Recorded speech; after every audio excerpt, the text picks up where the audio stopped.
गर्छ खै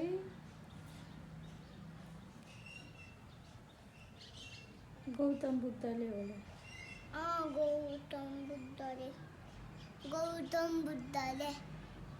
गौतम बुद्ध कस्तो हुन्छ राम्रो कस्तो राम्रो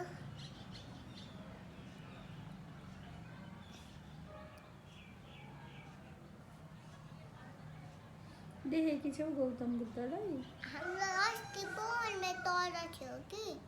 त्यो गौतम बुद्ध त कहाँ पुगेको छ ए लाफिङ बुद्धको थियो नि मूर्ति हाम्रो नि लाफिङ बुद्धको लाफिङ त्यो कहाँ पुगेको छ खोइ कहाँ पुगेको नि